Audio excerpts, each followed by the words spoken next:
Okay, so welcome out this morning, and we'll go ahead and get started. So this, we typically talk about all different things when it comes to our momentum mindset calls, and today I want to go through a couple of things when it comes to this whole idea of follow-up. And you're gonna realize that in your life, especially in your real estate business, as you're looking at growing your business, follow-up is gonna be the game changer.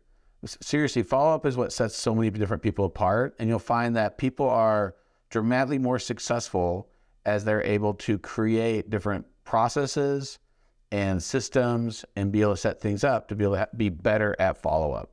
Now, I'm going to share with you a couple of stats that I think are kind of interesting, and I found these online, so they've got to be true, right? Anytime you see statistics, if it's on the web, that means it's definitely true. So here are a couple of interesting stats as we go into our today's discussion. And number one, 80% of sales require 5 follow-ups after the initial contact. But 44% of salespeople give up after 1. It's crazy. So almost half of the people will give up after 1 attempt to try to follow up. So 44% stop after just 1 rejection or some sort of like not getting the response that they want. 22% will stop after following up after 2 rejections. 14% stop after 3, and then 12% stop after 4, and then only 8% follow up after 5 times. Those are crazy stats when you think about it. Like the vast majority of people, they make 1 attempt, it's a one-shot deal, and then they stop, and that's the end of it. Here's a couple other stats before we get into our discussion today. This infographic comes from Salata, and you'll see that here's some sales follow-up statistics. So 2% of sales are made on the first contact. 3% of sales are made on the second contact. 5% of sales are made on the third contact. 10% of sales are made on the fourth contact. And then 80% of sales are made on the 5th to 12th contact. And then you look at these other numbers. 48% of salespeople never follow up with a prospect. And we saw that, like you saw that with, we see that in the real estate arena for many, many years. In fact, some of the large real estate aggregators, Zillow and Realtor.com, they found that when they were selling their ad space to agents, that half of the agents never called people back. And the half that did call back, it took them on average 48 hours to call somebody back. So look at these other stats. 40% of salespeople never follow up with a prospect. 25% of salespeople made a second contact and then stopped. And then 12% of salespeople make more than 3 contacts. So a little bit different stats on there, but kind of interesting. But I've seen these play out many, many times. I've seen like this concept of following up is what sets so many people apart. In fact, this week I'm going to Vegas for a day to speak at a conference. I was asked to come down and speak on an online lead generation and conversion conference. So I'll be on a couple panels, and I have a presentation down there. And it's interesting, like the concept of following up is such a game changer, because if you really want long-term success in real estate, you've got to understand the importance of following up with people. Now, this is where it gets tricky for some people, but when it comes to this whole idea, I mean, you hear this phrase all the time. This is shared by Pat Flynn, and it says that riches are in the niches, but the fortune is in the follow-up. And so many people will talk about the fortune of the follow-up. Like, you'll make a fortune if you can really figure out how to follow up better. But here's the thing that gets in the way. So people don't follow up. And so we know that. We're looking at the stats, looking at the trends. But why is that? I mean, it's not like it's something that's foreign. What I'm talking about isn't something that's so unique that you're like, oh, that's a great idea. I should follow up with people. Like, you intrinsically know that. But the question then comes back to is like, why don't people do it then? Like, if you know it's important to do, and you know that it's something that's going to be a game changer in your business, it's going to be one of the most important things that you do, then why the heck don't you do it? Okay, that's my message for today. I'm just kidding. I'm not going to stop at that. But that is the thing, right? That's the question I figure out is, why are you not following up more consistently? And why aren't you doing it? So here's one answer that's pretty common. People saying, well, I'm not sure what to say. I would follow up if I knew what to say. I just don't know what to say. So then people hold up following up with people because they're just not sure what to say and what to talk about. So get it? That's a viable, easy place to fall into, right? Mentally, but they'd be like, well, I just don't know what to say to people. Like I call them and then it gets awkward and I don't know what to say there. And so, I don't know what to do. So we'll talk about that in a second. Because that's a common approach. Maybe that's an excuse that you can fall into. Maybe the answer is, or maybe the excuse that comes up is, I don't want to sound too pushy. Like, I don't want to be one of those people, right? The quote unquote, those people. And like, well, who's someone like that? Like, well, I don't really hang out with people like that, but I just want to be one of them. Like, I don't want to be one of those people that's either it comes from a place of like you not wanting to come across as desperate. So you might be like, listen, I've got some success in my life. I just don't want to grovel. I don't want to come across that I'm like needing people because that just sounds like so needy and I don't want to be that person. Or you don't want to come across as this like high pressure salesperson. So you're like, well, listen, I want to build my business off referrals and I want to work with my friends and family, but I don't want to be that person that they don't want to talk to. And I don't want to be that person that they like avoid at events and they don't want to see. Like, I don't want to be that. Like, I don't want to be that pushy person. Okay. So that's like, maybe that's the mental block that comes into play. Maybe it's the other block of self-sabotage. This is a little bit deeper, right? This is a little deeper place where like you have things in front of you that could lead to success. And there are things that unconsciously that happen in your life to make it so that you don't move forward to capture that success because maybe you don't feel like you're worth it or you're worthy of it or that you just don't want, like there's just something like there's some sort of like internal glass ceiling. There's some sort of leash that holds you back from realizing your potential and there's some sort of deeper trigger that's holding you back. This takes a little bit more self-evaluation, right? Like this is the person that they have that amazing lead and this amazing potential client.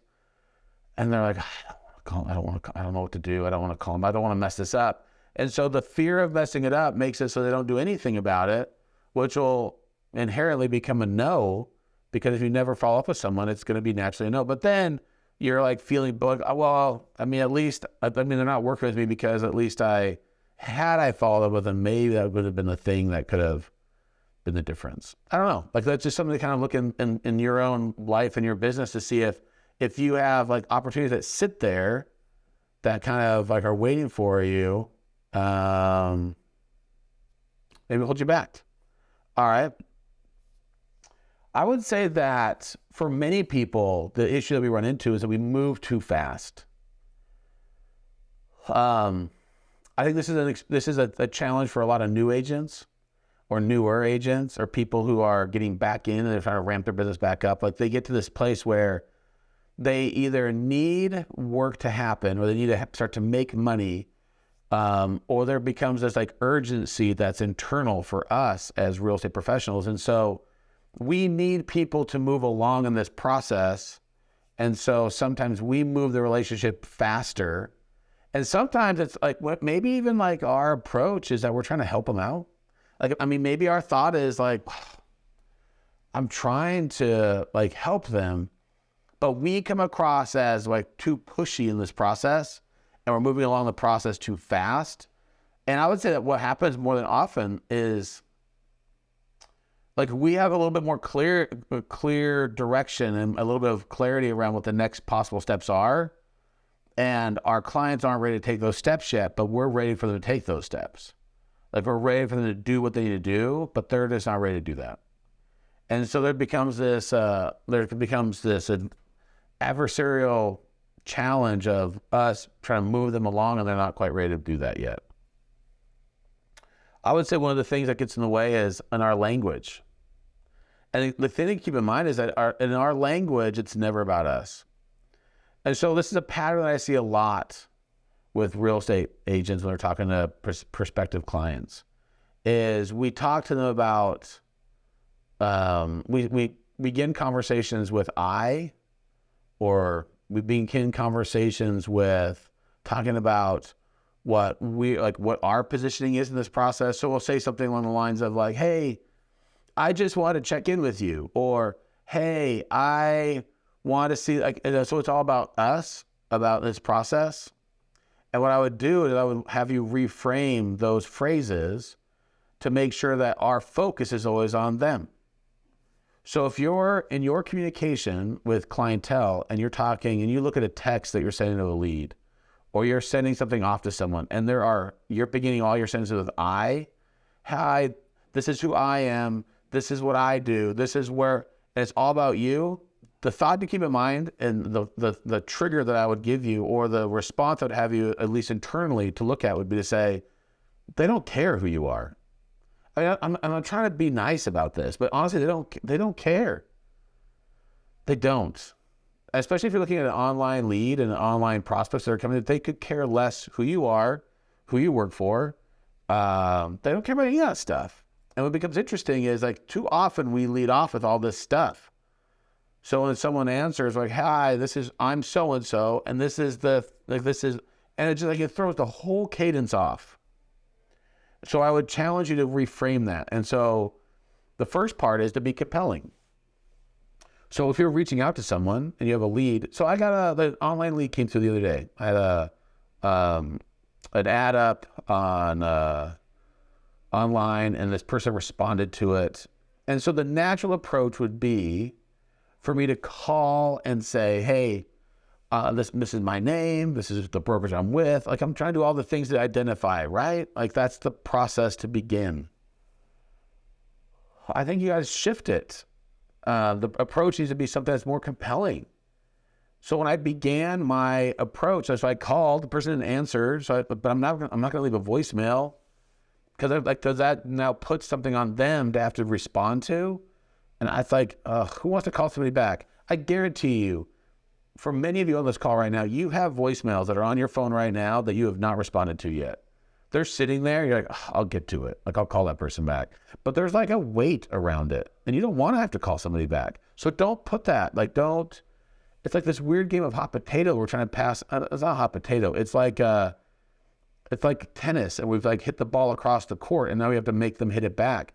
I want it to be like this super easy response. So when I called and they didn't answer, I just shifted my mindset. I said, okay, cool. Well, what's the easiest way for them to respond? Probably via text. So I sent a quick text off. I said, hey, her name was what's her name? Dusty. So, hey, Dusty, I saw your request online, and just want to get back with you. I know you're looking for a place in this area, but would you also be open to something in this area? Question mark.